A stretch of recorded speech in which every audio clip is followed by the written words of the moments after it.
तो दोस्तों हाल ही में मैंने देखी नेटफ्लिक्स पर रिलीज हुई नई वेब सीरीज जिसका नाम है मंडल मर्डर्स। मंडाला मर्डर्स भी कुछ लोग बोलते हैं, तो इस इंग्लिश की प्रोनाउंसिएशन पे बाद में जाएंगे। लेकिन मंडल मर्डर्स की अगर मैं बात करूं तो इस वीडियो में मैं आपको बिना घुमाए फिराए साफ साफ बता देता हूं कि यह शो कैसा है, इसको देखना चाहिए या आपको इसको सीधे सीधे स्किप मार देना चाहिए। तो सबसे पहले तो हम बात करेंगे सीरीज की सेटिंग की, जो बहुत दिलचस्प है।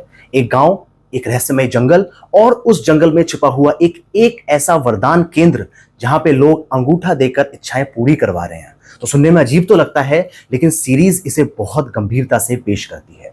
इस मशीन और इसके पीछे छुपे राज को जानना ही इस कहानी की सबसे बड़ी ताकत है।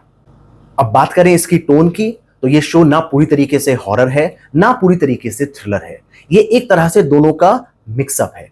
थोड़ी पॉलिटिक्स है, थोड़ा ब्लैक मैजिक है, थोड़ी साइंस है और ढेर सारा सस्पेंस है।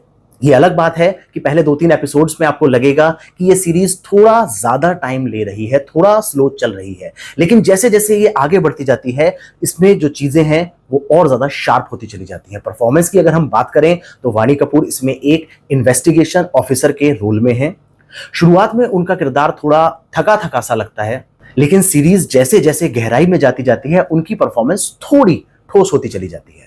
श्रेया और सुरवीन चावला की बात करें तो इनके जैसे चेहरे जब स्क्रीन पे होते हैं तो मजबूती तो दोस्तों डेफिनेटली लाते ही हैं। और पंचायत के हमारे रघुवीर यादव जी एकदम अलग अवतार में दिखते हैं, जो वाकई में इंप्रेस करता है। छायाओं से बात करना, एकदम रहस्यमय किरदार। वैभव राजगुप्ता के रोल की बात करें तो बहुत जबरदस्त रोल है दोस्तों।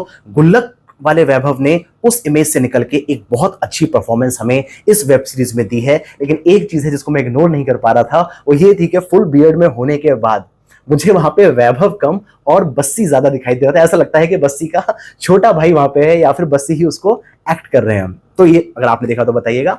अब पॉजिटिव्स की मैं बात करूं तो इस शो का सबसे मजबूत पहलू है इसकी राइटिंग। एक बिल्कुल ही नई और ओरिजिनल दुनिया रची गई है। वरदान के पीछे छुपा साइंटिफिक लॉजिक हो या गांव की लोक कथाएं हो, सब कुछ काफी अच्छे से मिक्सअप किया गया है। और सबसे बड़ी बात की बात करें तो क्लाइमैक्स आते आते ऐसी बहुत सारी चीजें हैं जिनको आप प्रिडिक्ट नहीं कर पाते और कुछ वैसा आपके सामने आ जाता है। नेगेटिव्स की अगर मैं बात लेके चलूं तो लीड कैरेक्टर्स के जो इंटरनल स्ट्रगल्स हैं, इमोशनल लेयर्स हैं, वो थोड़ी वीक लगती हैं, आप कनेक्ट नहीं कर पाते। साथ ही में जो मर्डर मिस्ट्री के हिस्से हैं वो उतने वेट लेकर नहीं आते जितना वेटेड उनको होना चाहिए था। शुरुआत धीमी है जैसे मैंने आपको बताया, लेकिन आखिर के 2 एपिसोड इस सीरीज को एक अलग ही मोड़ पे ले जाकर छोड़ देते हैं।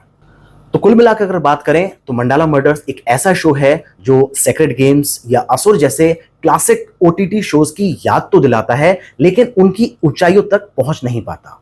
फिर भी इस साल का ये सबसे यूनिक हिंदी वेब सीरीज है, इसको हम ऐसा कह सकते हैं। मेरी तरफ से इसको मिलते हैं 3 स्टार्स आउट ऑफ 5। कंटेंट नया है, ट्रीटमेंट अलग है और एक्सपेरिमेंट करने की हिम्मत रखता है।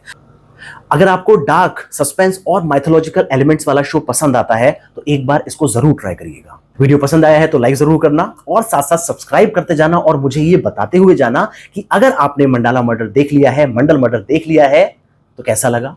तो मिलते हैं दोस्तों अगले वीडियो में, तब तक के लिए जय श्री राम दोस्तों।